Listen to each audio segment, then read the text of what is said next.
No, the ayes have it. Members, I require some assistance, and I've asked Jacinda Ardern to help me as we move into committee.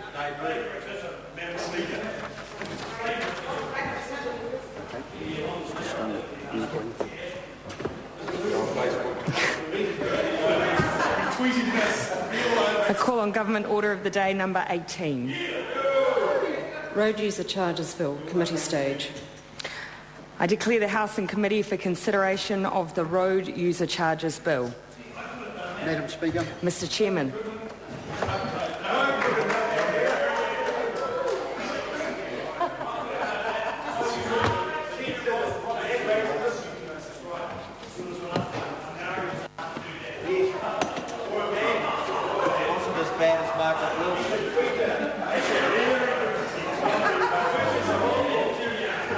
Members, okay. Order. Members, the House and Committee on the Road User Charges Bill. The question is that Part 1 stand part. This is debate on clauses 3 to 6. Mr. Chair. The Honourable Nathan Guy. Mr. Chair, I think it's worthwhile making a few introductory remarks before we get into the substance of this four-part bill with some schedules. The bill replaces the Road User Charges Act of 1977 after a review was identified several shortcomings. It was outdated and complicated. I'm pleased that Member Fenton knows this. It doesn't hurt the House to be reminded and educated. As a result, this bill will modernise and simplify the RUC system. Overall, it will reduce compliance costs and, importantly, reduce RUC evasion, which is estimated to be around $30 million a year. That's a very conservative estimate as well. Of course, as a result of that, the honest guys are subsidising those that are choosing to evade the system. It also replaces the existing operator-nominated weights, with all RUC vehicles having a permanent RUC weight.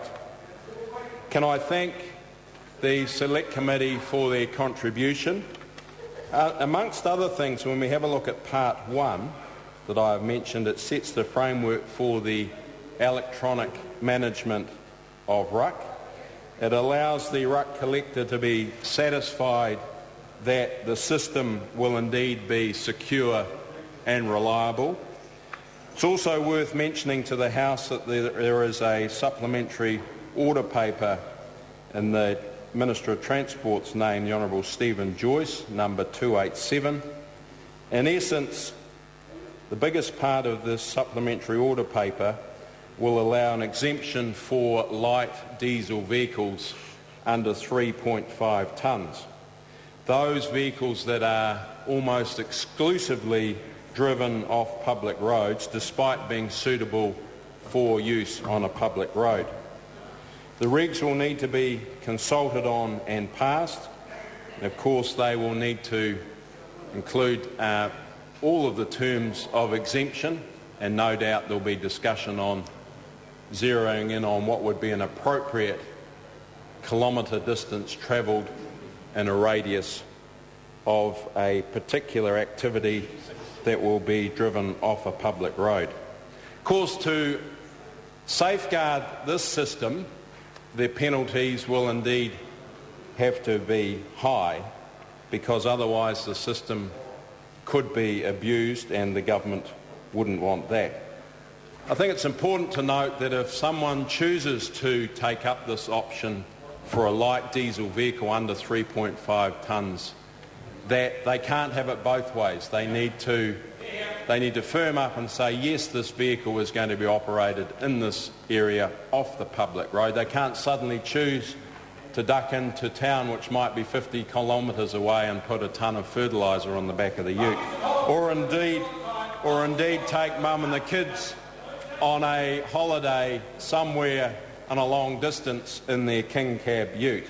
Can I also draw the attention to the House of other amendments that are included in this SOP, which are mostly minor and technical by nature. It removes certain operators' requirement to have to retain timekeeping records, and these would have created additional compliance costs, and I'm sure that the Select Committee are pleased about that.